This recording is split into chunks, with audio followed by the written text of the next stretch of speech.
not following the lead. They're seeing it, but they're not going. What if you did the opposite? All right, so podcast. I feel like we've started. All right. So we just cut up for a few minutes, but you got married and I went home for like 2 weeks. So yeah, we've had. Well, I guess anyone listening would realize there's been a long chronological gap in podcasts, and that's because of a lot of chronological events that we've been in different places and just a lot of stuff going on. But I feel like the best way to start, like I was saying before we started recording, and we already caught up before recording, but like. I kind of want to just like I want to hear about the Aubrey Marcus mastermind and just like so I feel like we should just like start in like what happened in November and then what happened in December and then what happened in beginning of January. Yeah, it's been a while. that was a long time. Fuck yeah, it's crazy. It must have been 2 months since we recorded. Is that right? Roughly right. It must be right enough. Yeah. Anyways, first on the list, what was the Aubrey Marcus mastermind like? It was sweet. I mean. I think back to I went to the one in Austin also, and like first time for anything is just like it cuts the deepest. Yeah. At the same time, and that was super cool because we got to like tour the On It headquarters. Right. And it was much more like of an active thing. I would think this one it was more like talks and stuff. But man, like every time I've been to one of these things, like the fucking people that go to these are just like.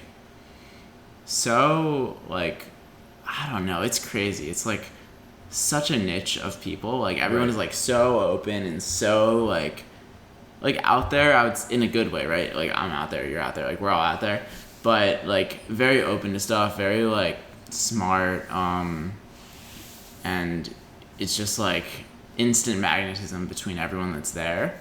And it was cool. I think one of the things that was really cool about this one is that I went out with people on Saturday night and we were just like drinking at the bars and it's just fun to like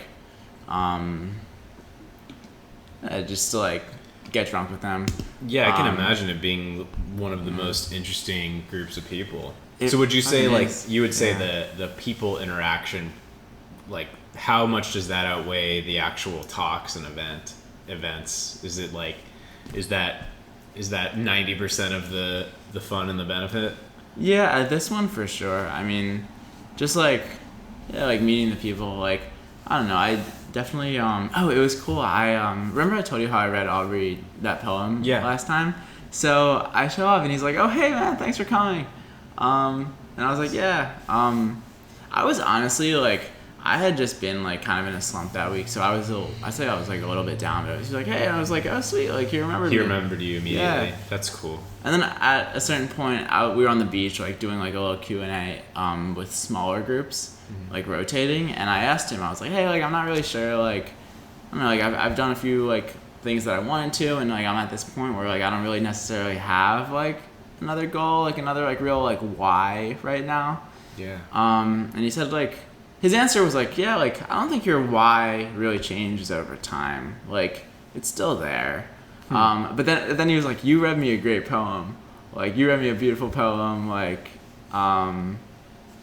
she said something, but like, I don't know, he remembered that, which... That is cool. And that's what an interesting answer to say your why never changes. Because I feel like I've said the exact opposite in a lot of situations. Because I feel the same as you. I don't know if you're still feeling this now, but I'm still feeling that now. I saw your YouTube video. I was going to text you. I saw your YouTube video about one of the recent ones about like how you're sort of like in this place of like not being sure what's next. And like it is really crazy like how we're in such a similar place. Because like even hearing you say that are like sort of the exact thoughts that I'm having. It's fucking, it's a little weird. Like hearing you say it right now, that's what I was like, I immediately like latched onto that and I was like, wait, let's not go further. Like we need, because that whole why thing is like as I said in that video, as you saw, I have no fucking idea what, like I'm definitely in like a stuck sort of phase, you know, where it's like what do I even want to do? Like what do I want? I feel like I've gone like straight up just like wiped everything off and like just back to basics, what am I even trying to achieve? What are my goals? What do I even want? It's interesting because stuck implies that you know what you want. In a sense, Well, does it? I get what you mean, but I guess I mean stuck in terms of no progress in any direction. Right. Like right. whether I know the direction or not, I'm just like just circling. Like I'm just looking for which direction to even start moving, and I'm not doing anything. So that's interesting to hear him say, because to make that thought like complete is. Yeah. I feel like I've even suggested to people, and maybe this is just my own mind, but I feel like and we've talked about this on the podcast, I'm sure, is I feel like your why has to change. I feel like I'm not going to commit for life to anything. I don't know what I'm going to be into or thinking or wanting at dramatically different timelines in my life. Right. So it's interesting to hear him say your why doesn't change. But maybe what you're just a thought is that's all this is. Just a thought from a rock. What if what you're saying is your how changes, and what he's saying is your why never changes? It's like, so in the end of your life, if we click the little zoom out button a couple times and we can see the whole life, why, like, what would be the common thread between everything you've done, and like maybe that's what your why is. But how do you identify that? I can understand. I see where you're going, and I think that it makes sense. No, it's much easier for me to talk to you about this than for me to think about myself. It's fucking hard. Yeah. Or even Aubrey. Like, what's the one why? Like, I guess, what would he say? What do you think? For his. Do you think he... I think he would say, like, for the betterment of all, or something like that. For the good of all, is what he says. Right. There's, like, a Spanish phrase. I forget it right now.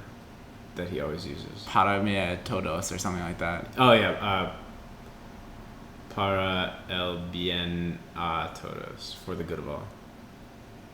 I could be off with, like, one of those little words in the middle. Jessica would be... So something Jessica's going to be listening to this. Damn it. She's going to be so upset. Yeah, I mean, I think, like, it's interesting that that's Aubrey's, because I feel like that's a pretty, like, root why.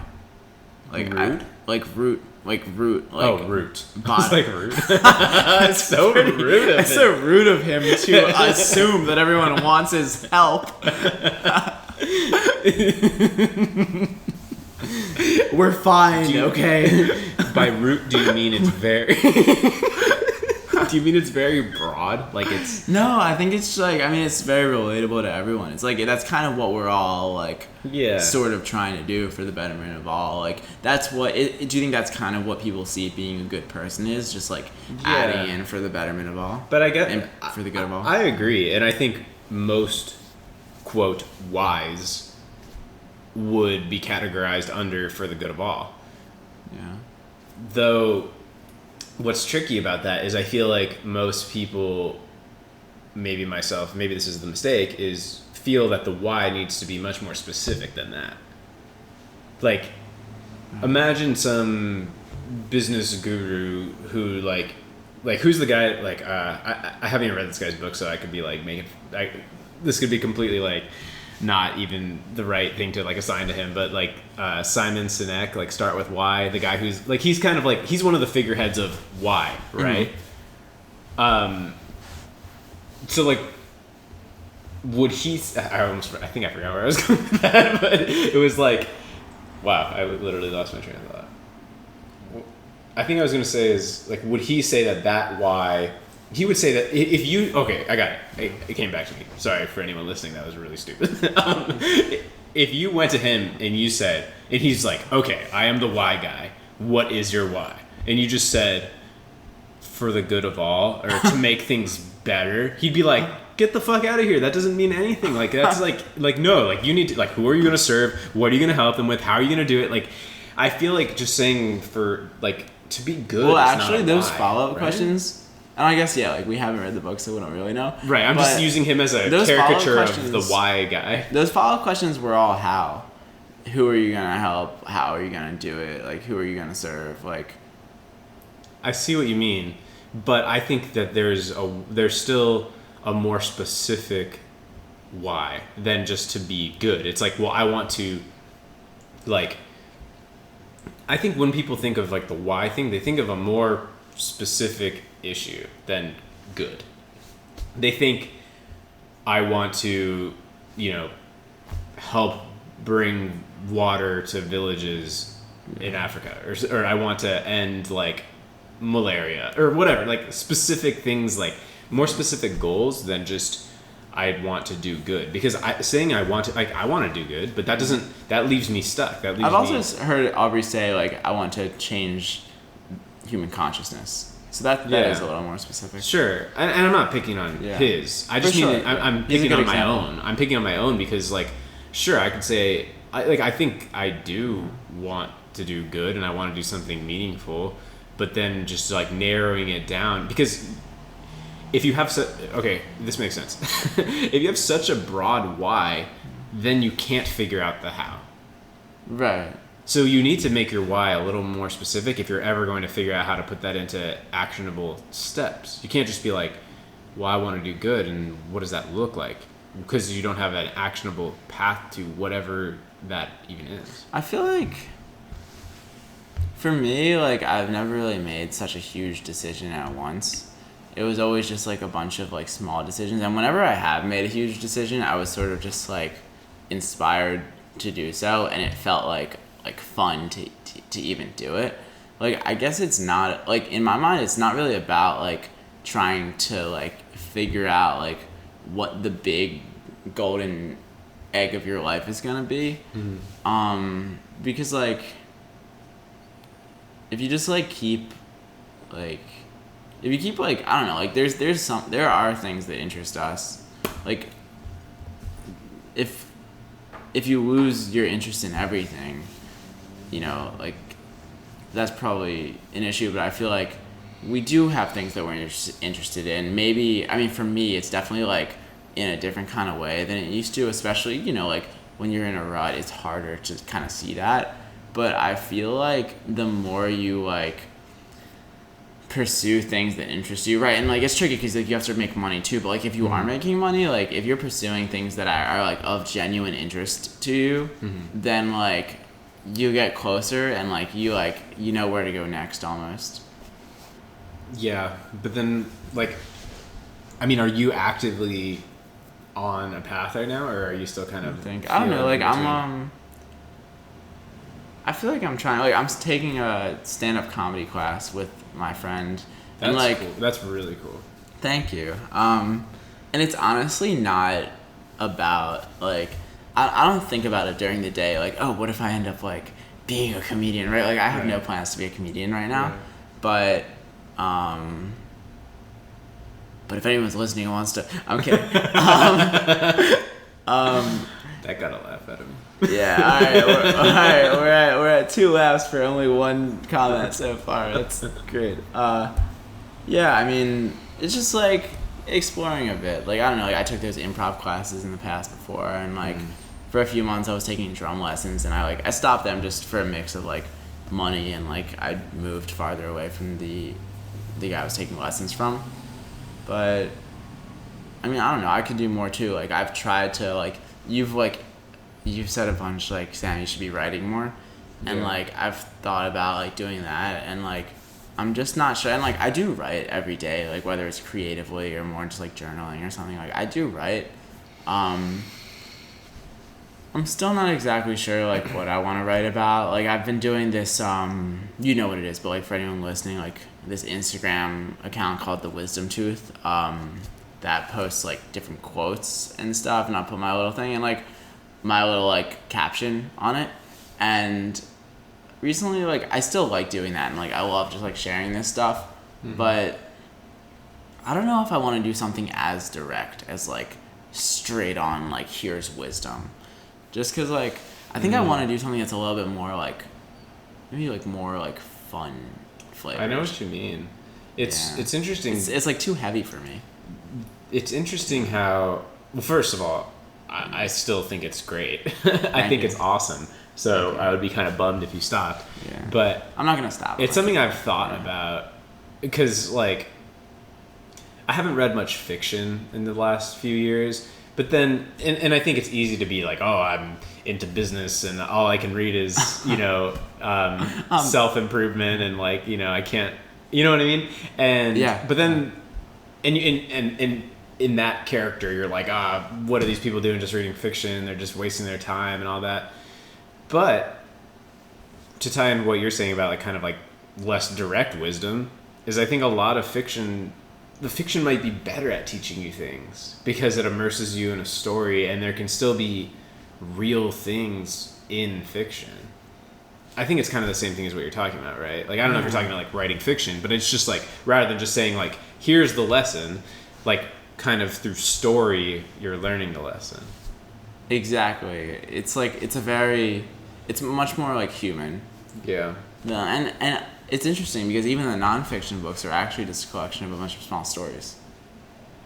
A lot of the time. Yeah, I mean, everything is story. A story is something that's just the topic of story, because it fascinates me in like branding and marketing and like just writing. It's something I like. If I could just like push a button and have like a few skills, like just like 100 out of 100 skills, like one of the first things I would think about would be like storytelling. I think people that can storytell really effectively, it's like a superpower. And it's something I even try. So we should go to, sorry, go on. No, go on. That's fine. We should go to a storytelling thing. Is that a thing? Like, there's like tons of storytelling shows around LA. Not necessarily lessons. To like watch. Yeah. Yeah. Oh, that's interesting. Yeah, potentially. I read like a book on it like a business book, but like building a story brand. That was really good. I probably need to revisit it. But it's something I try to think about even like with YouTube. For example, that most recent video that like you saw, I don't know like what you necessarily like thought of it, but in that video, I tried to just tell a story rather than just be like point number 1. It was I tried to like I tried to do that like kind of consciously in that, and I don't know. Yeah. I don't think it's a skill I have, but I think just being conscious of it probably made it more storytelling than what I would have done without thinking about it. For sure. But yeah, I mean, humans, we're just like wired for story. I think it's like one of those really innate things that we just get it. And yeah, like if you start a video like let's just stupid Amazon examples. If I start a video just like, I'm going to tell you 3 tips versus like, I remember when I was in college and I was looking at these products and I didn't feel very like it just has a different, it immediately your brain does something different. Like when you hear somebody telling a story, you're just like on the you're in it. It's weird. It's like a hack. Yeah, like just giving the information is very like transactional. Yeah. Whereas telling a story is like it brings people to the same place. Like I remember this one time. No, I'm just kidding. But I bet if you were listening to that, you're like, oh shit, this one time. What happened? Yeah, I guess our lives are all just, it's all just like, well, what is the story of your life gonna be? Like that's, it seems to be. Yeah, I don't know. The story of your life, and then also like maybe we're all involved in just like the story of our families and the story of like the human race, and I don't know. Yeah, that's an interesting way of thinking about it, but it's also like kind of makes it seem meaningless because it's like you're just such a small. Yeah, does it seem? Yeah, I don't know. I see what you're getting at. It's like if you read a book and it's like a dope book, and then you put it back in a library of like thousands of books. Do you have a second thought of like, oh wait, actually it's only one of them? Fuck that book. Yeah, I get you, but, geez, like, that's a really high bar to set for your life, is to be like the 1 out of 1,000, 1 out of 10,000 books. Like for your life to be a better story than like. I mean, I don't think that's 9,999. I think if that's the goal, then it's not. It's gonna be hard. That'd be a lot of anxiety just to try to make your life good. Yeah. I guess as long as you like the story. Yeah, I mean, I feel like that's what I think I'm trying to do. Like, I know I don't want to spend my life competing and trying to like climb to the top in the same race as other people. Just like, yeah, because that's just the same game. It's like, what can I bring based on my experiences? Because like we both do have very unique experiences, and like something a few people said is like, you're in it. Like, we're in it right now. Like, we're 25, 26, and we're just like we have a perspective that not as many people have. So how I think so? Like, what do you mean? Like, yeah. More like what do you really mean? I guess. What is unique about where we're just at? Like, what's our unique experience?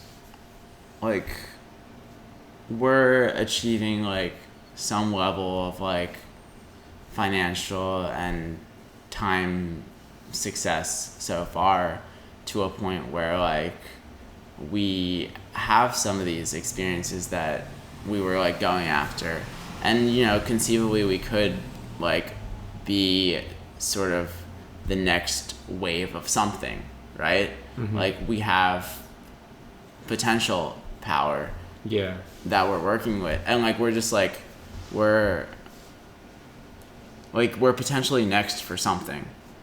I get what you're saying. Yeah. And I don't know, I mean, I really think like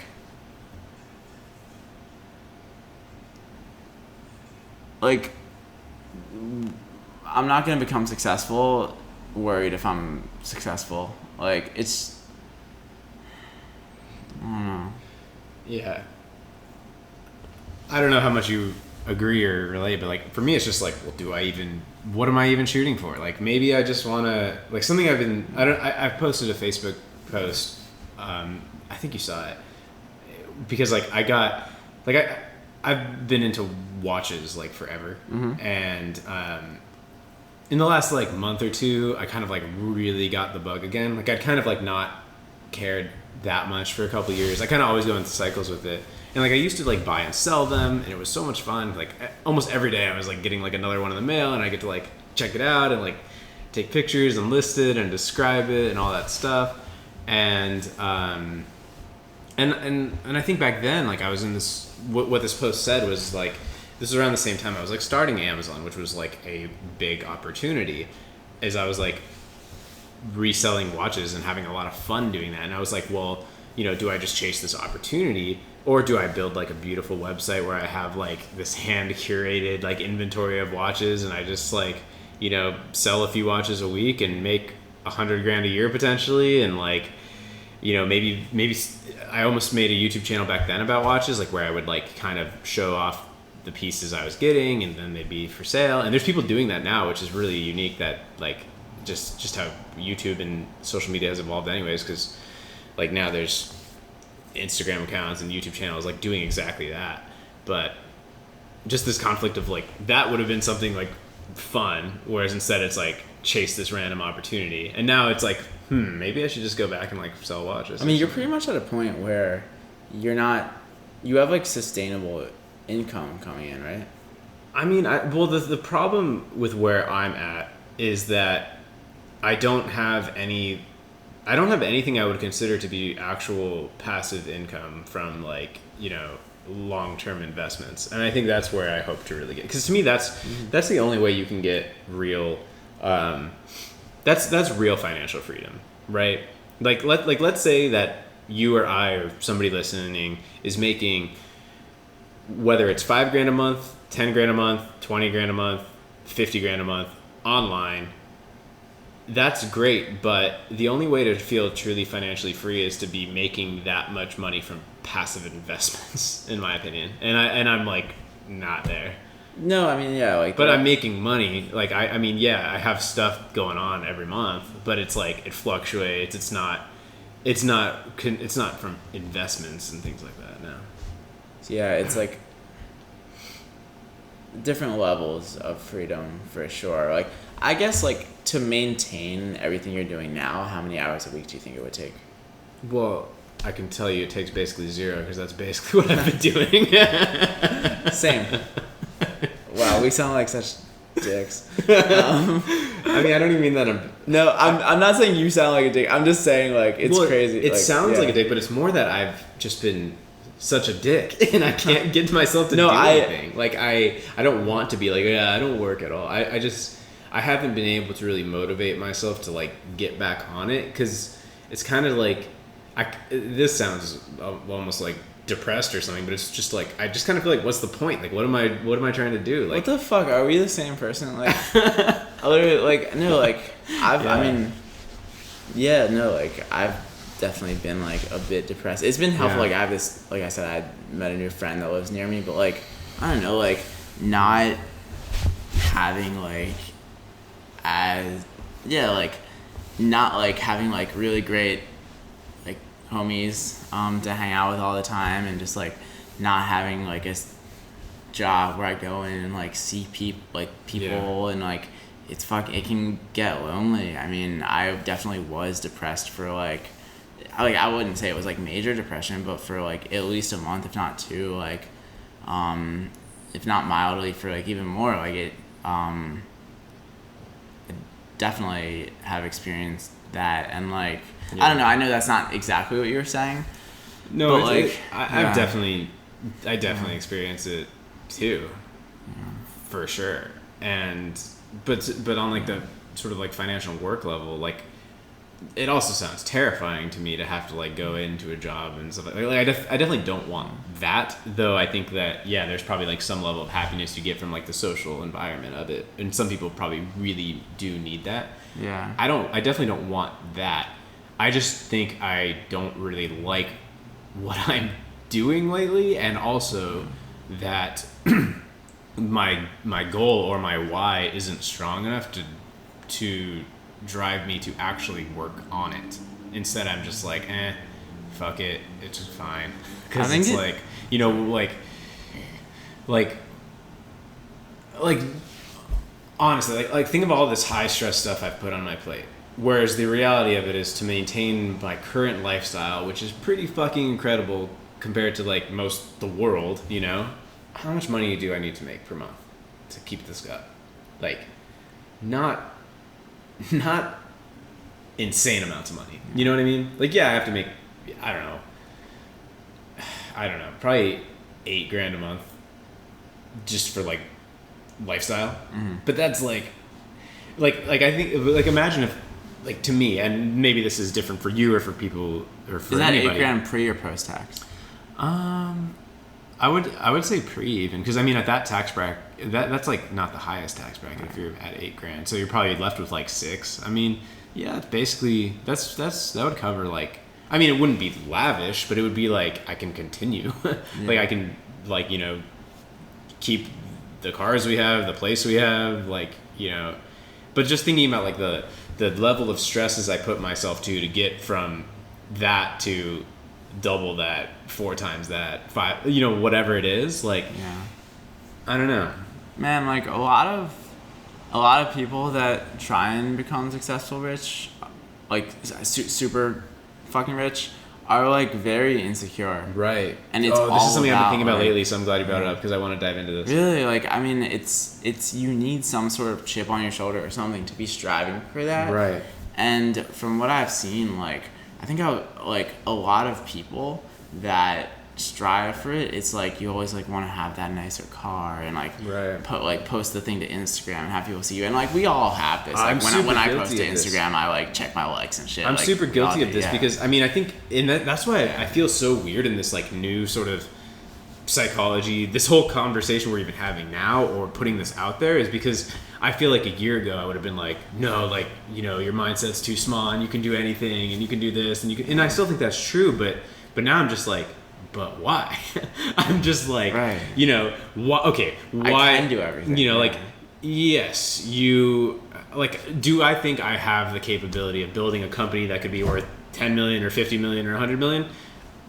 Yeah, but not that it would come easily. Yeah. I would have to put absolutely everything into it, and maybe I would fail, but it's possible, and I could do it. But I think where I think now is it's like, but what's but why? Like, what are you just trying to prove you can do it? Are you trying to, show off to all your idiot friends that you used to have? Are you trying to like make your parents more proud of you? It's like what's the real underlying goal of people that are trying to make a lot of money? It's like people don't even know, or like, well, I want this house or I want this car. Okay.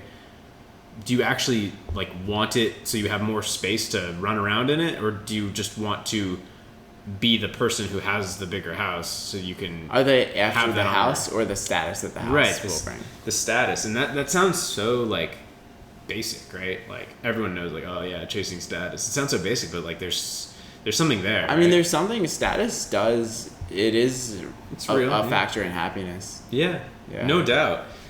But at the same time, it's like there's a way that people can kind of like spend their life chasing status that slowly makes them lower and lower status in their own minds. Like, yeah. And I'm not saying I don't want to be ambitious at all. I just don't know that I don't like. What's the tipping point, right? Like should you shoot to make 10 million a year, 500,000 a year, or 250,000 a year, and like thinking about the trade-offs at each level, and like where would you really be the most all around happy? I mean, I think a way to sort of get at that is like what we were talking about. It's like, but what, like, I want to explore this a bit. Like, what do the people that are really like trying to build that $50 million company, like, do you think it's just like the way that they want to be seen? Yeah, I think that's a huge factor, and I think I was probably guilty of that too, because I've even like. Don't say guilty though, because that makes it sound. Yeah, but I mean, like, okay, I was doing that. Yeah. Like, and I think there's, not to maybe semi-change subjects, but there's kind of like, well, no, it's not. It's the same as it's like how you said checking Instagram likes is. YouTube, I can see how YouTube fucks people up for sure. Yeah. Like, because it's so weird. As soon as I put myself out there as this like minor success story, then it's like I have this expectation of myself and other people have this expectation of me to constantly be one-upping myself, Yeah. And it's like nobody really says it outwardly, but it's kind of like expected. It's like, oh, well, what are you going to do next? Or like, are you like, we just expect people to just go bigger and bigger and bigger and bigger and bigger. It's like if you hear an album from your favorite rapper, like, you want the next one to be better. Like, if the next one isn't as good. Yeah, exactly. Yet somehow, like, all of the like dopest things happen, like, just maybe not organically, but like I think that like a lot of time the first album is so great is because the fucking people were fearless, and they weren't worried about what they are supposed to be, and they were just like going for it. Yeah, exactly. And like, so I think when YouTube was like newer for me, it was like, okay, I'm gonna like ride this momentum and like do bigger things, and like, but I don't know why, like I guess to show that I could or something. But now I'm just like, well, I don't know, like what I even. It's also it just like, seems silly. It just like, do I want to go try to make $100 million business, or? I don't know. I think like, I mean, like you were probably also having a lot of fun with the YouTube and growing it. Yeah, and I think I still would. It's so. This is really funny, but like I think right now, like this is literally like the same goal that every 9-year-old in the world has. But like I kind of just want to be a YouTuber. Like it would be fun to just like honestly, if my YouTube just grew a lot to the point where like there are people that make a lot of money just from that, like I think it'd be really fun to take like a year or two and just focus on making like really thoughtful, interesting, cool videos that help people. And like I don't know, that would be like a very simplified way of making money and making a living and making an impact. I feel like maybe the way you get from this idea to the specific to the actual doing of it is like, okay, like thoughtful, cool videos. Like, well, you would start with one. Yeah. And it's like, oh, well, what's a video that would be like fun to make? Like, regardless of like any of the results, like, what do you think? Like, because it's cool with YouTube. Like, if you make one good video, it actually can like get big. That's the crazy thing, and it's weird because it's really motivating and it's also really discouraging because you can, and this happens all the time, people have one video get 1 million views and they're basically set for life after that. Like it's basically, it's kind of like video gets 1 million views. In a weird way, yes, because that one video can feed the growth of the entire channel, which then that can be the leverage they need for their entire career. Yeah. Right? Like it kind of is like hitting it big if you get that one video. And not that I've had one hit 1 million, but that's how my channel grew. That's how everyone's channel grows, is you get one video to get boosted a bit. Like I got one video that got up to like 70 or 80,000 views. And that's largely what grew my channel, and some other like base hits that got like, 30,000 or something like that. But I haven't had one to get like 1 million, but that's how the people really grow. And then you have, you're basically like, it can set you for life if you think about it that way. That's a stretch, but honestly, like because of the momentum it brings and where you can ride that to, it's crazy. But so why it's discouraging though is because you can keep trying and trying and trying and trying and trying, and it just doesn't happen. And I've been in like the YouTube like suspension box, I feel like, because I haven't had a video go at all like out of my own subscriber base for like 8 months or like even longer at this point. And it's just weird. It's like, so every time you're like, all right, maybe this one will break out a little, and then it doesn't. And you make another great video and it doesn't. And you make another and it doesn't. You make another and it doesn't. And it's like you're just kind of waiting for like that one time that it breaks out a little bit. And some people, it's also discouraging because some people, like some channels just have momentum, and when the channel has momentum, they can throw something out and there's like a 50-50 chance that video pops big, right? And then there's others that it seems like the longer you've gone without it happening, the more like the percentage seems to go down every single day, the likelihood of it happening. It's like the person whose channel is on fire, they're at like 50-50. But then like, eventually you get down to like 20% probability, then 10% probability, then 5% probability. And I feel like right now I'm just stuck at like 0.3% probability. Yeah, I get that. Yeah. But I'm going to start making more videos like for me, there's this like girl YouTuber that I don't really even follow, but like I heard it like from somebody else that she gave this like talk at this like YouTube conference and was saying that like basically in a nutshell, like the only way to like not go insane is to kind of do like one video for them, one video for you, alternating. And I think that's kind of what I'm going to be moving towards, is like make the freaking how to get started on Amazon video, and then make, something that I want. And if people don't like it, fuck you. I was just making it, like you don't have to watch it. Like I think it's weird how like that fear kind of built up. I mean, man, I honestly like, I think that if you really make something that you're like interested in, people will like people actually like, it's impossible for people to not like genuine passion. Yeah. The only reason people won't like it is if you like are like kind of like afraid and like you don't really go all after it. Yeah. I think that if you really like go all out for something, like, and like you're like a very creative, like you're even compared to a lot of YouTubers, like you see things in a certain way. Like if you really like translated a video into like what your vision for it would be, and like you didn't rush it out and you like really like made it good, like I bet that would feel pretty good. I get you. Especially with your history in music, like I see it as a similar thing. That's really interesting you said that, because I think it's the same thing. I think it's like, right, like when I try to think about a video in a more creative layout, it's basically like, it's like how do you start the song right, and how do you like get the middle right, and how do you end it right. It's that's also one of my downfalls, is it makes making videos immensely harder. Like there are some people that just like, and I used to kind of like maybe talk down on this, but now I'm almost like jealous of it, is the people that just like fucking webcam, hit record, make a video and upload it. I mean, that takes no time. But some of my videos, I'll like, there's videos that I haven't made that I've been like mentally preparing for like a year, Because you're an artist. Yeah, I think I do kind of think of it in an artistic way, which is weird because it's like I have a fucking Amazon FBA channel basically, but it's really me, and I want it to be long term. Like I said, my goal is that of a 9-year-old, that I just want to be a YouTuber. And I think the best place to be as a YouTuber is what you said, is when you could just be genuine about whatever it is and people will like it.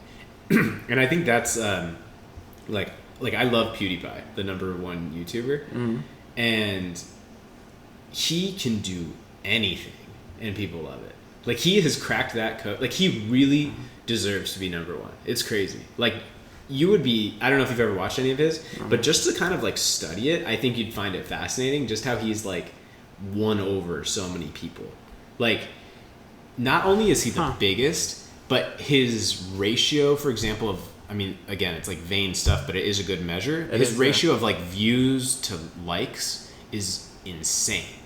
So even though his views are like, you know, millions and millions and millions per video, for me, I might be happy with like a 10% like ratio. He'll get like a 30 or 40%. Damn. And that's off of millions. How does he do it?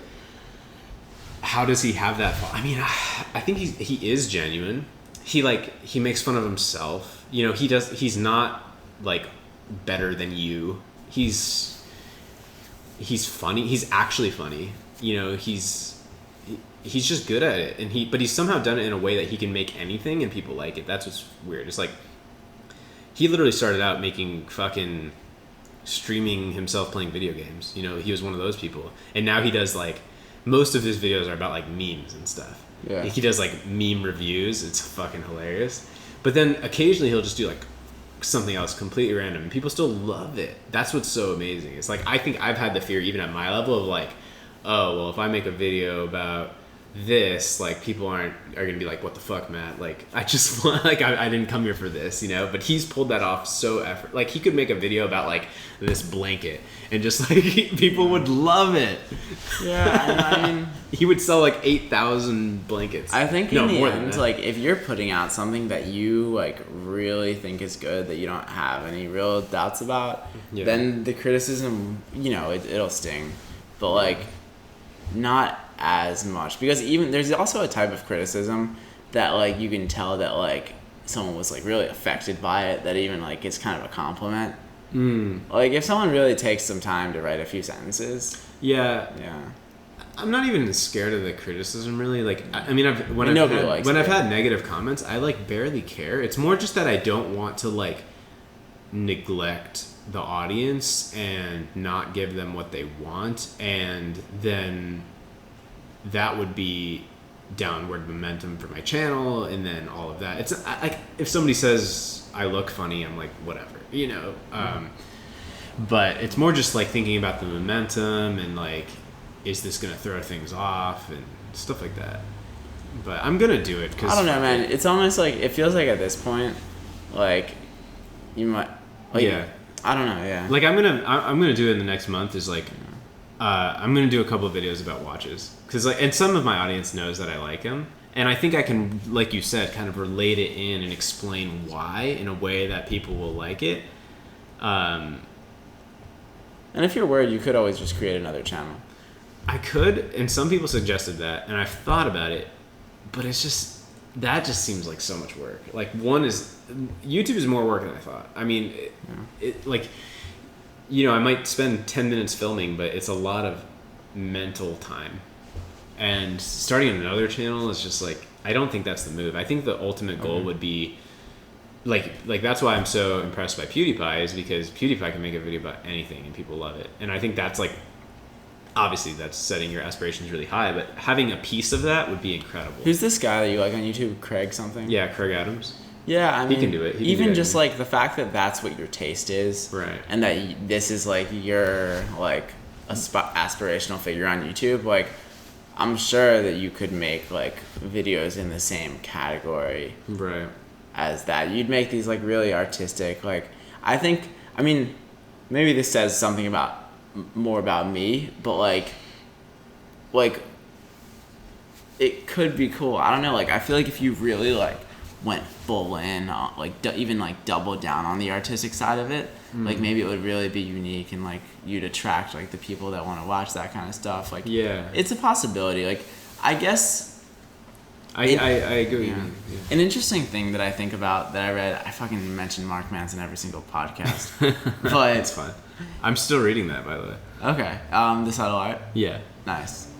He said like, if like, oh, how do I find what I'm passionate about? And he's like, no, you already know. You're just afraid to do it. Like, you know what you're passionate about. You just gotta do it. That's interesting. Yeah. It is. It's like you said earlier.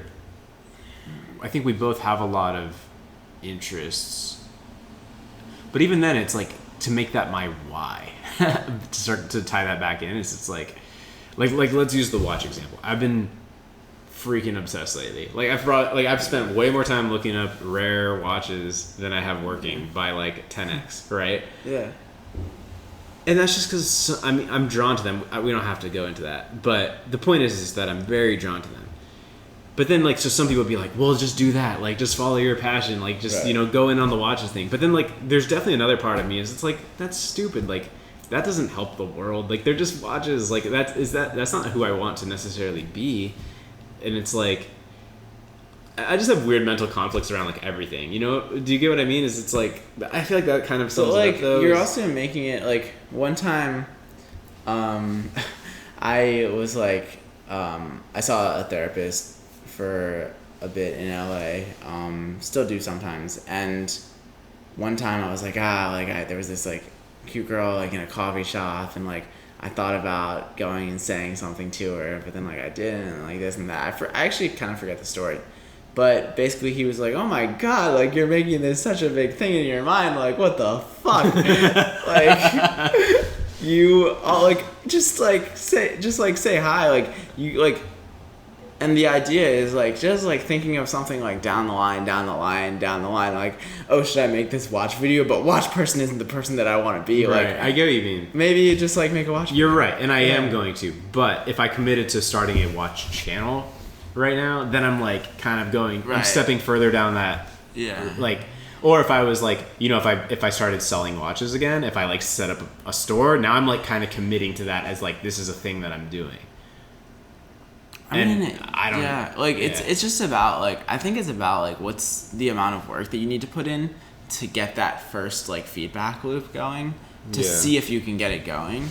And so like, do you think it should be a separate? Do you think what's your intuition? I think if you want to, I feel like if you're interested in making a watch video, then you should make a fucking sweet one like fucking dope watch video that is just like so sick and like is like the best watch video that you can come up with. Damn. And that like even if like it doesn't catch on or anything, like even if it got like 300 views, you would just feel good just like watching it yourself every time. Like it would get 600 eventually, and half would be you. That's a good idea. This might be like super boring if anyone's listening, but like I kind of just want your opinion though. Yeah. Is like, so the idea for the watch it's video, not, they're all interested in this. The idea for the watch video, the first, like the one that I mainly wanted to make and that I plan to make for everyone, and there are people in my audience because I've mentioned that I want to make it, and there are people like, when are you going to make it? So it would go over well. Mm-hmm. And it's just like a video of just breaking down my entire collection. Yeah. And I'm planning to make that. Then in the last like week, I got this one watch that's like relatively not like rare. It's like it's actually like most of them are vintage and rare. This one's actually new-ish. And I was thinking of just doing like an unboxing review type video, but then in my head it's like I wanted to do the review one first, but I just got this other one, so it's like should I just forget the unboxing idea for this one and just wait and do the full collection thing, or should I just try it with this unboxing video because people are searching for that like model number, You just told me what the answer is. Do both? Or wait, I don't know, did I? Okay, well... It wasn't clear to me. In my mind, yeah. I mean, you were way more excited about the unboxing one, right? Well, I don't know. The thing is that I think I'm more excited about the collection one. But the unboxing one makes more sense time-wise. Like, I just got this one. I just got it. I could, like... I don't think there's another like unboxing video on YouTube of it. People definitely. It seems like you're more excited about the prospects of the unboxing video than like. But I'm also concerned though because I think the other one would be more like relevant. Because on that one I could explain why I'm into watches and all that. Whereas this is just like, I feel like doing the unboxing one is going to seem more random.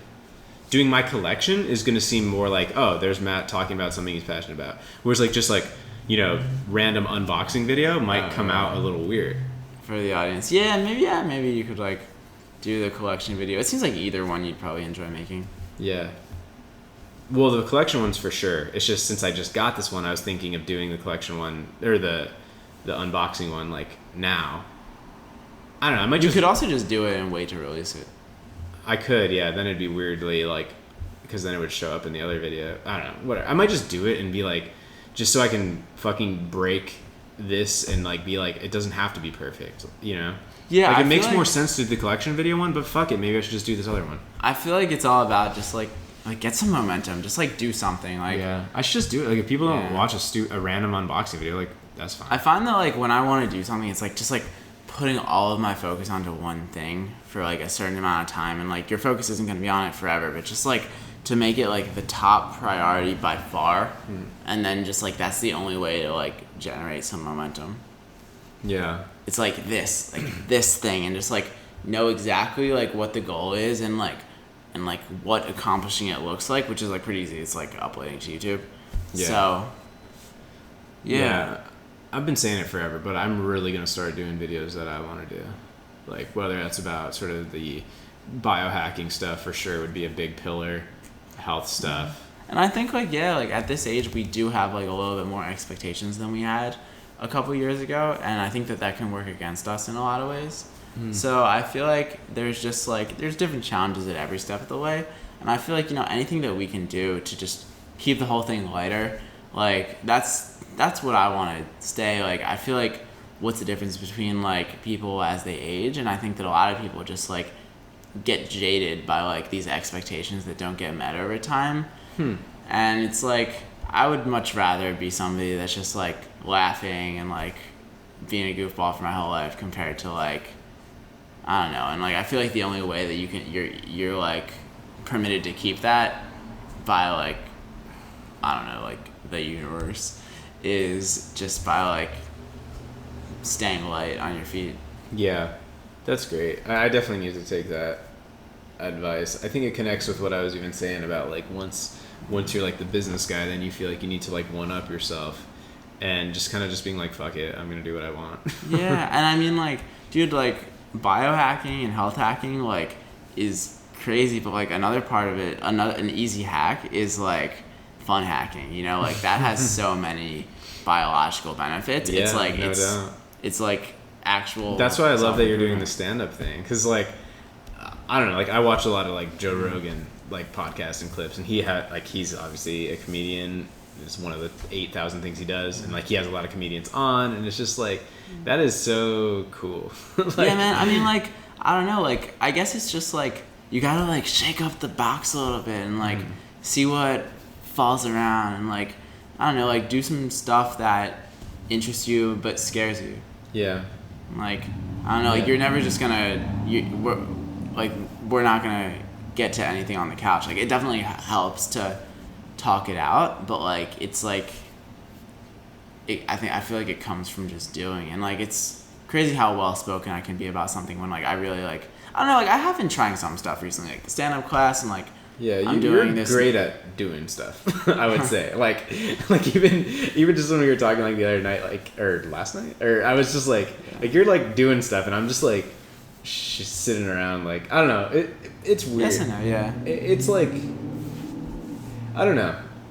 I think I'm just in a different place too. Like I don't even know the word, but like I guess also like I have Jessica, and we're kind of happy just like sitting around. Like I was thinking about the thing, how you mentioned concerts, and like I used to like I obviously I like love music, and I used to love going to concerts, but now lately I'm just like, do I even want to go to concerts? But then sometimes I'm like also in my head I'm like, wait, you're stupid. Like you love music, you should love concerts. But then I'm also like, yeah, but like did you used to, like, and they're loud, and I just want to go home. Did you used to when you used to go to concerts? Would you go sober? Sometimes I would say like half and half. And the other half you would drink? Or other things. Okay. Yeah, I mean, like, I don't know. I've just been thinking about that, like, just from my experience, and I'm not trying to, like, say anything, like, whatever you want to do, but, like, I've been drinking more recently. And, like, I've been having fun. Like, on the weekends, like, I have this friend in Venice, and, like, we're going out to the bars on Fridays, and, like, I don't know. It's like definitely not good for my health, but in a strange way, it is good for my health, and I'm not sure how to. I know what you mean. This is something like me and Jessica talk about too, and like she's like neither of us drink at this point, and I'm like super against like the health implications of drinking. It's fucking terrible for you. But Jessica's like 100% just like no drinking whatsoever, and that's awesome. But I think for me, I kind of have more of that conflict. It's like I know that, but I still do. I get what you mean too. Like I know exactly what you mean. Like there are definitely positive social. I don't even know if social is the right word, but just it's good for you to kind of just like let something out. And just like I get it, and like maybe being so sober now is like that kind of causes me to like have something like pent up inside me, whereas like for people that drink, they like get it out, you know. Yeah, like you fucking like are like dancing around, like it is like a certain type of like getting it out. Yeah. And then you wake up and you're like, oh, last night.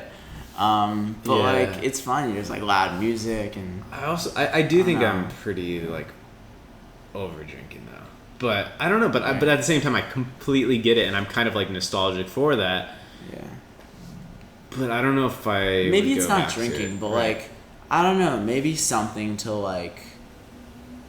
I mean, it depends what you want. Like if you want to like be more settled and like you do enjoy it, like that's good. But if you're looking for like that next passion, then it's about drinking as much as you can. I think we're just in like, and maybe this is just right now, but I think we meaning like Jessica and I, we're just in like a more. I sound like so like old saying this stuff, but like we're just in like a more settled kind of like vibe. Mm-hmm. The last like, honestly, like a few years now. I haven't really thought of it that way, but like, yeah, I don't know. Like especially like I think it coincided with getting so serious about like the health stuff. It's like, you know, now our perfect night is like cooking the healthiest dinner possible and like, you know, staying home or whatever. Yeah. Whereas it used to be like not that. I mean, I was listening to this podcast coming over here, Noah Kagan's recent podcast. Oh, I saw it on my feed. It was like called like Happiness or something. Yeah, it was I almost started listening to it. Really interesting guest. I listened probably like 15 minutes of it so far. But really interesting guest. He's like, they said like 6-figure entrepreneur. It was Neville, right? Neville something. Yeah. The copywriting course guy. Yeah. He used to be on like every podcast like a few years ago. Yeah, really interesting guy. But something he was saying is like he read like every fucking book out there in middle school, and he noticed a lot of these repeating patterns. And one of them was that for people's midlife crises, like he was like, basically like, I realized like once you have kids, like that, if you do that, then like that is your top priority, like that's your project. And a lot of reasons people have midlife crisis is because like they have kids, but then they like still regret a few things that they didn't do. So yeah, I mean, I feel like it's just a question of like I know I definitely want to have kids eventually, and it's like what are the things that I want to do before that happens? Like what do I want to really like? Yeah, but but not just that, is what are the things you want to do that actually can't be done after? Because I think like people also like look for excuses in milestones. Like for example, now that I'm married, I could just be like, oh, well, you know, like I don't go out to the bars anymore. You know, like I mean, like a lot of people like adopt these little things, right? Now that I'm 25, yeah, exactly. Yeah. I just turned 30, so I can't be doing that anymore. And it's like, obviously, kids are more of a responsibility than just like turning an age. Right. But there's still some of that to it, probably. Like, can you really like not travel with kids? Can you really like not do what you want with kids? Like how many things? Once we have kids and we listen to this podcast, we'll be like, oh yeah, no, like you technically can, but like it definitely would have been a lot easier back then. Sure, and I agree, and that has to be right. It's just like, I don't know. I also don't think it's like people saying like that they don't want to get a pet because they're going to travel. The reality is it's like somebody can take care of it, or you can take it with you. A lot of pets, like there are ways, right? For sure, yeah. It's just like at the same time, trickier. Like there absolutely are ways, and having kids is not like the end of your life. Although it probably is the end of a certain type of existence for you. Yeah, but maybe that's a good thing. Like I mean, I know of so many people that just are like way better people for having kids. Like it changes their life in such a way. For sure, yeah. Like I mean, the reason I want to do it is because I want to do that. For yourself. Yeah, exactly. Fuck the It's kids. fucking selfish. No, I want them so that they can add to my happiness. I just need that oxytocin release every day, you know. Exactly. It's been proven by several studies to be very healthy for longevity. It helps you live longer yourself. Yeah, I mean, I think that it's certainly not cut and dry, but like, you know, it's like a button that you push and you never come back. And like, you know, maybe the sooner you push that button, then you can like be around for more like grandkids or whatever. Yeah. But, that's what I think too, is yeah. like, I really don't want to have kids too old. I think that can be weird. Yeah. Yeah, and like... Yeah, back to time anxiety, right? It's like everything's like fucking time anxiety, isn't it? Yeah, I mean, like, I don't know. I was thinking on my drive over here, like age is a feeling, and like I feel, I was feeling old maybe in our last few podcasts, but I feel like younger again, and it's so interesting. Everything is just based on what you notice, and like it's just so obvious to me. Like I'm looking around, and like I mean I'm like the youngest one like in Venice pretty much. Like there's like I mean not the youngest obviously, but like Right. I'm one of the youngest there. Like everyone's older than me, and like at first like I mean I would like more people my age there honestly, Yeah. but Same here, by the way. yeah, Yeah, probably even Yeah. a little older here, I would say. for sure. And like I don't know, I think that it's like I am young. Like I'm at the gym. Oh, It's yeah. like I'm fucking young. Like of course I am. Like I'm not as young as I once was. Like obviously, but You're like, never as young as you once were. Yeah. Huh. yeah. I don't There's know. a quote for the wisdom too. Boom! You're never as young as you once were. Boom. I'll post it. Yeah, No, no, I get yeah. you. I mean, that I think ties a lot into biohacking and just everything. Is people have horrible psychology around their age, like we just said with like, oh, I'm 30 now or whatever. And just a certain point of like accepting that like we always just like are the age that we are, and like there's just no way to turn it back. And like yeah, eventually I'll be 26, then 27, then 28, then 29, then 30, then 31, 32, 33, 34, 35, 36, 37, 38, 39, 40. Like that's how it goes. Yeah, it's not a huge deal.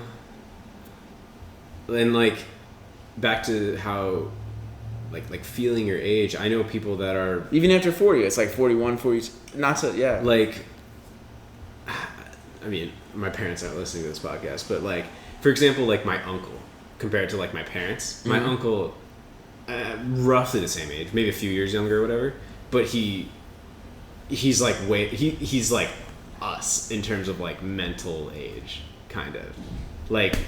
And then that's just so interesting to me. So he's got to be 60, whatever, 60, and he's like, but he's so like young acting and cool, and it's like, you know, I think that's a good thing to maybe aspire to, instead of like acting older than you are. Yeah, just like, I mean, because like young acting is just like, it's just a type of interest in life, would you say?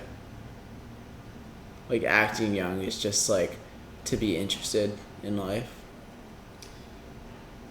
Yeah, it's kind of weird how we assign like personality types to like the words young and old. Well, how would you like? What are the qualities that your uncle has that are like good for unique for his age? It's really hard to explain. Do you think that one question I have is like when he talks to you, does it feel like you're being talked to by a peer as opposed to like by an older Yes. person? Exactly. And yeah, he just stays a little more like, he's just a little more, he's like you said about being light, kind of, he's like that.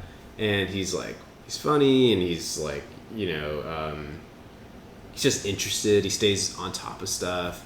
Whereas like, I mean, I'm not saying anything bad, I just mean like my parents just seem to act older than they are. Whereas like the way he acts for his age is super cool. Yeah.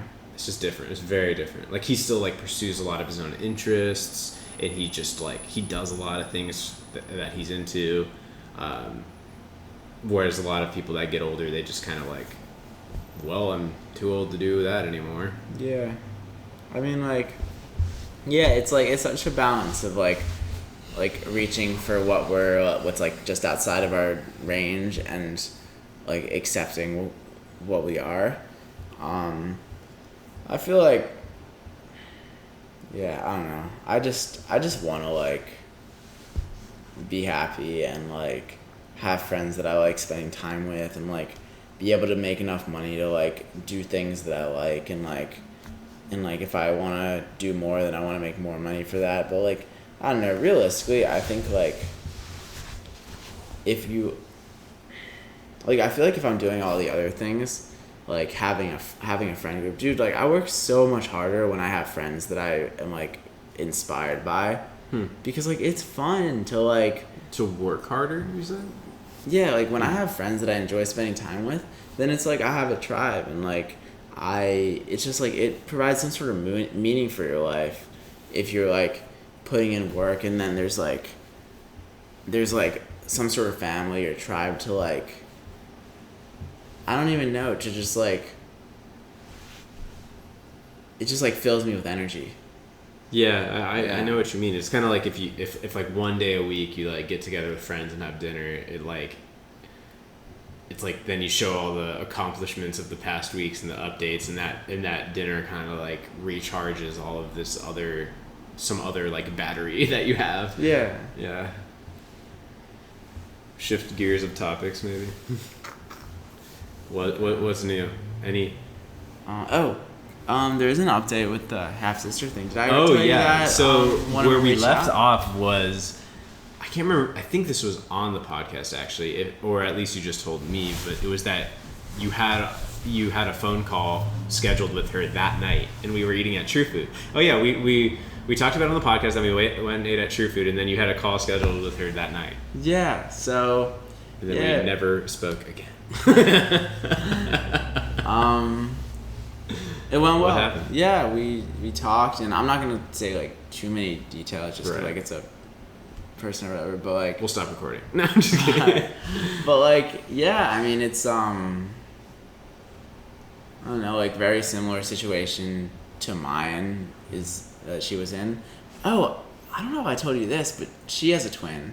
No, I didn't know. So now we're up to four half sisters. Holy shit. There's just a new one every month. And yeah, like we I don't know, like we're in touch now. So That's cool. yeah, sweet. And she grew up in California. She's living like overseas now, but like I'm sure I'll meet up with her eventually. At some point. Yeah, that's really cool. Yeah, that just made me realize too is that when we started the podcast, we were gonna like work through everything chronologically, and instead we just took like an endless tangent from the first thing. I guess that was that was number 2. We're only an hour in, and that was that was like, kind of the next. I'm just joking. We can jump around, but that was kind of the next chronological update. Right. Yeah.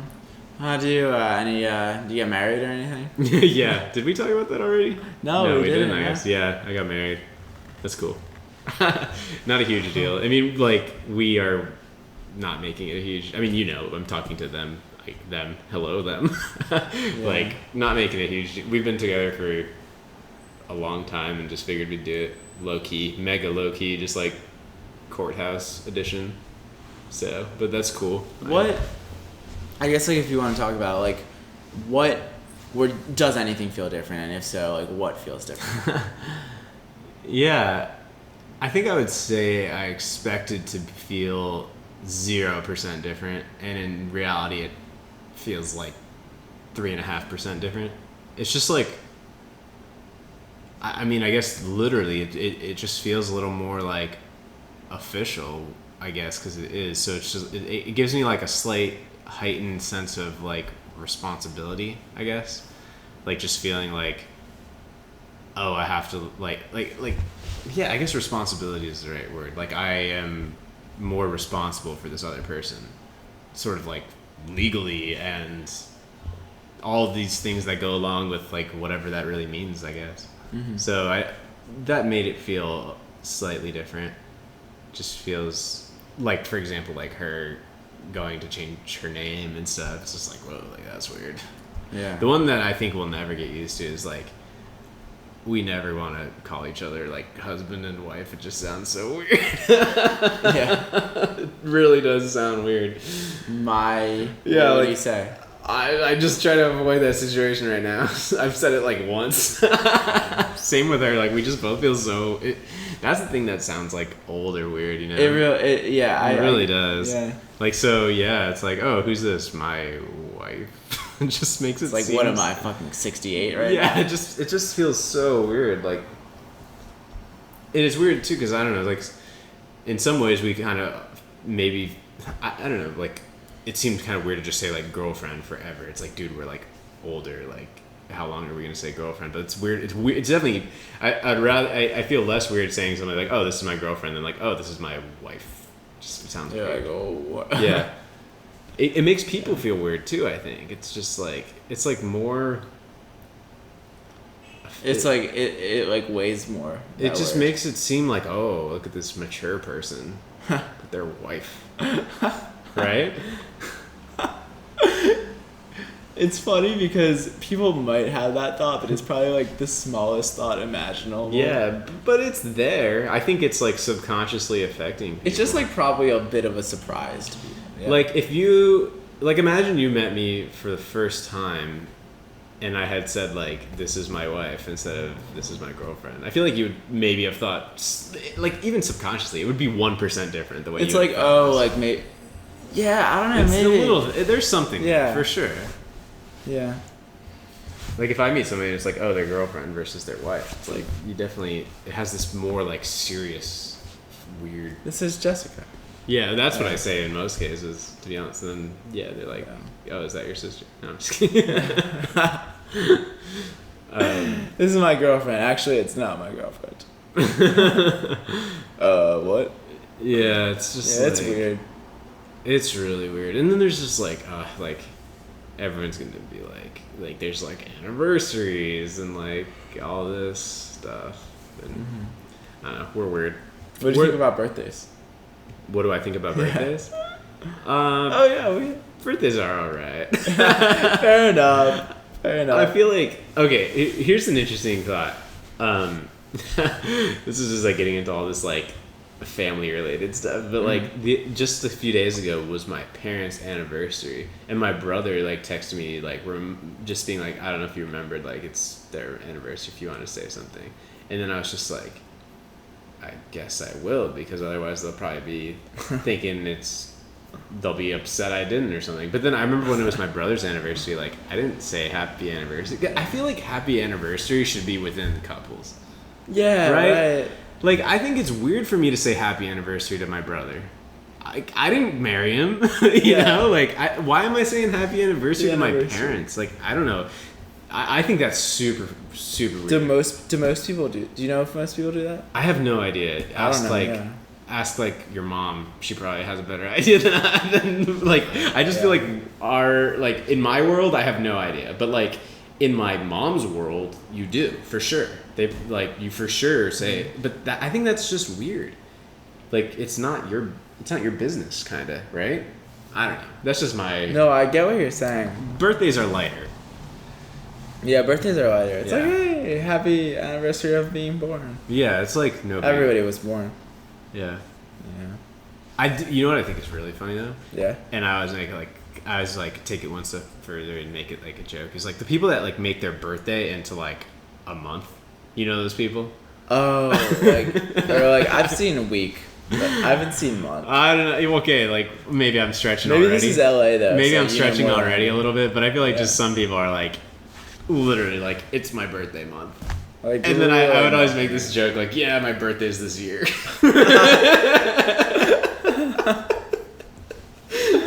Because obviously everyone's birthday's every year. Yeah, got it. Yeah, I mean, I don't see anything wrong with celebrating your birthday. I'm not somebody that makes it a big deal whatsoever. Last year we did like dinner. That was probably like one of the more things I've even done. I'm in a weird way, I've done more for my birthday the last 2 years than like the last like 10. I think it's good to do things for your birthday. Yeah. Actually, I have a strong opinion. I think it's really good to do things for your birthday. Yeah, what you were saying about well, I guess I can say it, about Travis's birthday. Yeah. That was really interesting. How you were saying, like, plan it as if it's somebody else's. Yeah, I loved that. I thought that was really like cool. it's weird to like plan your own birthday, but like it's so easy to be like, I don't need to do anything. Yeah. But then for your friend, you're like, oh my god, we need to do all this. So yeah, like trying to do that for yourself. But yeah, we've done less. We've definitely started doing more. Like for example, this year we went to Maui for, well, technically for our honeymoon. Another weird fucking thing to say. Yeah. But it was also Jessica's birthday, so we did that. Yeah. And like last year we went to Hawaii for my birthday, or last year.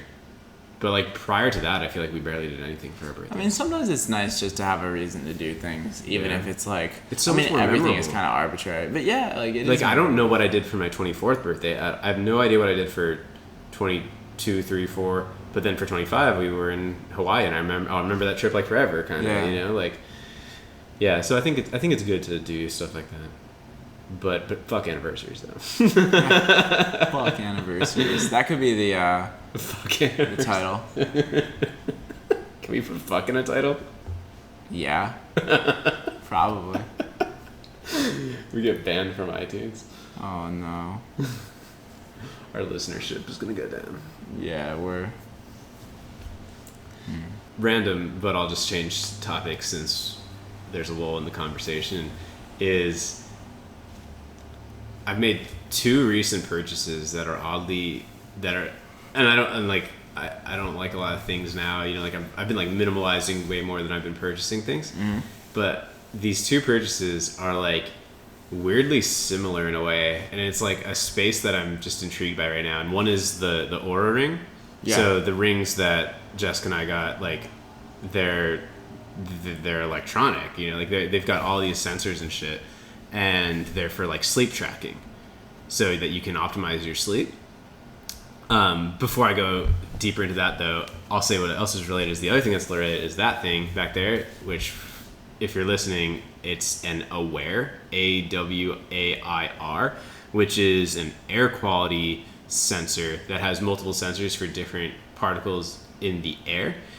And the reason that I think these are like they're almost like the same thing, is because they're both just passively monitoring something that is affecting your health, and they're not doing anything except monitoring it and sending you data. But then it's amazing how once you're aware of that data, how different you feel and how it forces you to do something about it.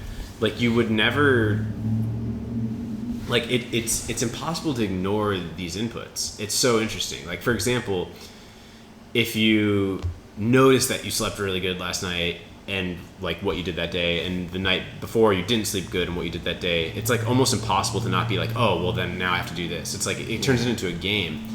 And I feel like you'll really like this. Is one really interesting thing about the Aura ring and seeing your sleep is that, I mean, you get all kinds of data about your sleep. How much REM sleep you got, how much deep sleep you got, how much light sleep you got, when you woke up, what your heart rate was, you know, what your breathing rate was, all these things. And so you really get a good outlook of your sleep.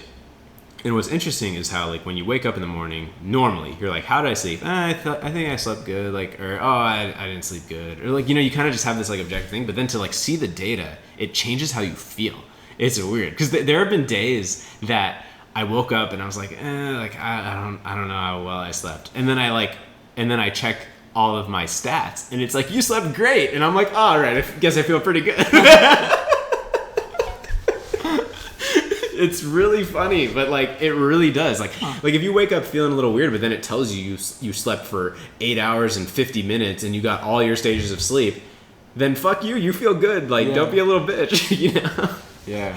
And that thing is kind of the same. Is it's like right now that's actually one of the lowest scores I've seen. So that number on the right is just like an overall quality score out of 100. The reason that it's bad right now is just because of the second row, which is humidity, and that's just because it's like rainy, and so the humidity is like kind of off the charts right now.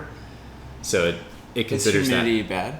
Yeah. I mean, it's not the worst thing, but it considers humidity bad because high humid environments are like, it promotes like mold and pathogens and things like that in the air much more than, it can also just make you more like groggy and blah when it's like steamy versus like a little like fresh feeling, you know. Mm-hmm. But yeah, it does temperature, humidity, CO2, VOCs, and PM2.5, which are like microparticles like dust and stuff. Yeah. And 77 is what it's saying right now, which is like one of the worst I've seen, but again, it's because of the humidity. But that's another thing that it was kind of like almost like reassuring is like we have an air purifier and stuff like that, but you know, we live in LA and it's like you hear the air quality is so bad. But most of the time that thing is like really fucking good and it's saying like your air is great. And then I'm just like, all right, like that's great. Like I don't have to feel like, oh, this air is like I wonder what would happen if you turned where's the air purifier? Over there. Like what if you turned it off for a week? Do you think that Yeah, it would probably change. But the other thing though that's fascinating about it is how rapidly your air quality changes. It happens all the time. So for example, that middle one is CO2. And this is something that I didn't know until just a matter of weeks ago at this point, like since researching and then getting this thing. Obviously, the main CO2 in indoor environments is from exhaling, right? Mm-hmm. And it's crazy how quickly, like just you and I could get the CO2 in this room up to far past optimal levels if these windows like weren't cracked. It's crazy. Like, so if you're like sleeping in like a closed environment, like I guarantee your CO2 levels in the room are getting like really high. So it's important to like open your windows? Like get some kind of ventilation. It's crazy how like, especially if you lived in like, well, what's weird is actually newer buildings are worse for this because older buildings have like, it's considered like leaky because the air kind of like seeps through the walls and stuff like that. Whereas, you know, picture like a brand new like glass and cement, like modern place. Those places are sealed. So they have like no ventilation. So you can literally like breathe it up with a few people and like pretty short. Like we had a couple people over and it was like cold and we had like the heater on and I saw like the CO2 go up and like within like 40 minutes of hanging out. Damn. It's really interesting. And then like the PM2.5, which PM2.5 is the worst for sort of health implications. Like that's what they measure in like polluted areas and stuff like that. And it's amazing to see that go up. For example, this was funny, but like our neighbors downstairs, they keep burning food. Like I don't know why, but it puts a little bit of like smoke in the air, right? And you'll just see that shit go up to like literally death levels just because they like burned some toast or something. And you're like, wow, like usually you'd be like, oh, somebody burned some toast. But you would never think like, wow, I'm in like a highly polluted environment, right? Yeah. But if you're smelling burnt toast, you are probably breathing really high levels of like smoke and dust particles and things like that. Mm. It's interesting, but I thought it's interesting how those two are related, right? Like they're kind of doing the same thing. Like the data was one is for sleep and one right. Already, you just found a way to collect it. And this doesn't make you sleep better, and that doesn't purify your air. That's just a monitor, and this is just a monitor.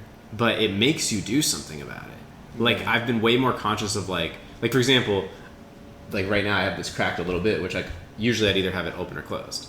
But like open, it'd be probably would get too cold in here, and then closed, you would notice the CO2 go up, and then I'd like open the window or something like that. It's just really interesting, and it integrates with like an app. You can check on it from anywhere. It's really cool. Like I can be out and see like what the air quality is here. But especially sleep is important. I think everyone should get one of these things. I used to track my sleep with like a phone app, and I don't anymore. But yeah, I mean, it makes sense. Yeah. Do you generally you generally wake up, I must have gotten a good night of sleep, and then does it generally agree with your feeling?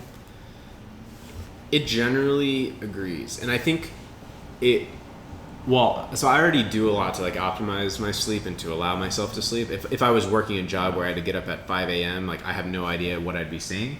But for me, it's like I was already like really trying to optimize sleep before getting this. So I'd say in general, people are sleeping better than they think. Also, like you have a really poor understanding of how much you're sleeping. Like you might feel like you're awake for half the night, but you weren't.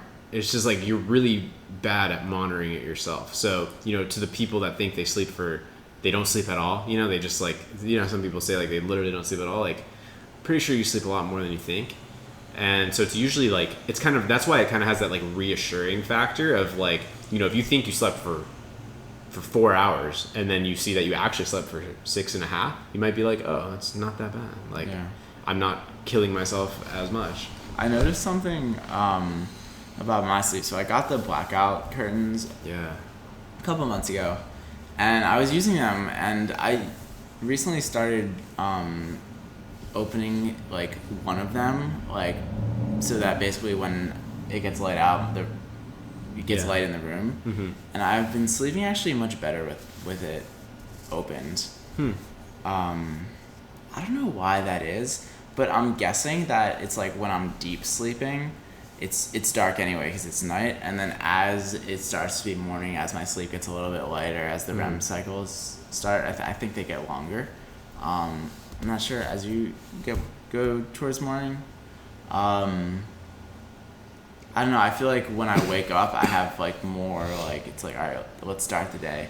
Well, that is very true, and that's like one of the downsides for sure.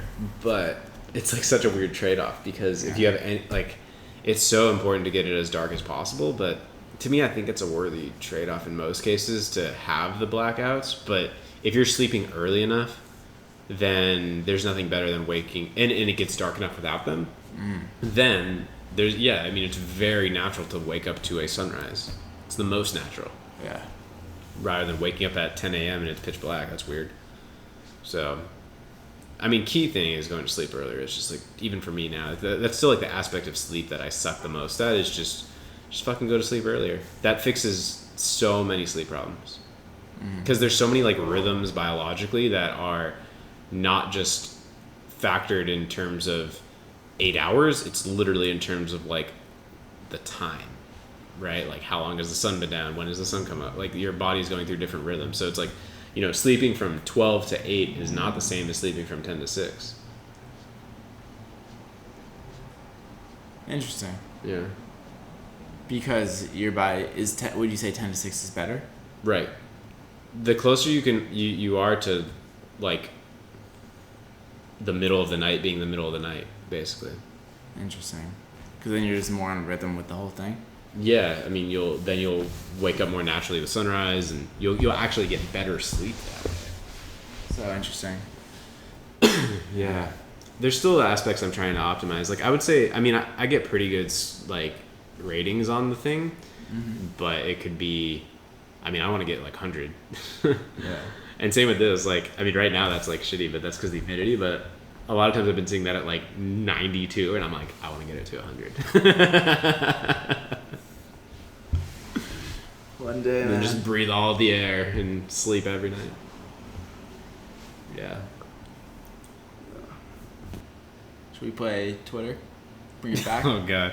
Play Twitter to wrap this up. Yeah. It's funny, dude. Now I'm always like nervous just because it's like that one was so good. It's like it's a microcosm of our lives. Yeah. It's like that one was so good, and now I need to do better, and now I'm so nervous, and now it didn't end up better. Yeah. Yeah. Let's just write some creative stuff out beforehand, and then we'll like practice just like saying it as like, if it's organic. Yeah, let's make up the funniest one possible and just pretend that it was on the fly. And we'll practice like really genuine laughs too, so that it seems like totally real. And then we'll like sound edit it afterwards and like hire people on Fiverr and stuff. Have a laugh track. Yeah. Like deepen the laughs. All right. Let's do it. You start. Just anything, right? Any word. Right? Yeah, just go. Okay. Just relax. Dolphins. Sometimes Swim. clockwise. And Dance. counterclockwise. Because they traditionally want a centered and I'm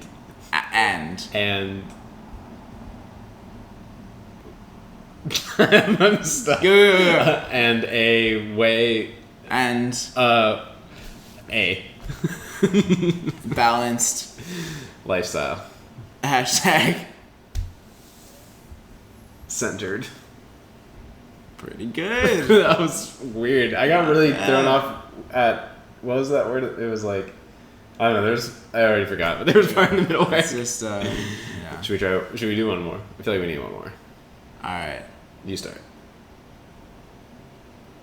1, Way. 2, Float. on, Balloons. is, To. tape, Your. self, To. a Kite. and Tape. balloons, To. your Feet. hashtag. Buoyancy. Alright. Alright, that wraps up Thoughts from Space Rock. Thoughts from Space Rock. If you got this far, let us know. We would love to hear from you. Really, if you got this far, let us know. Goodbye. Bye.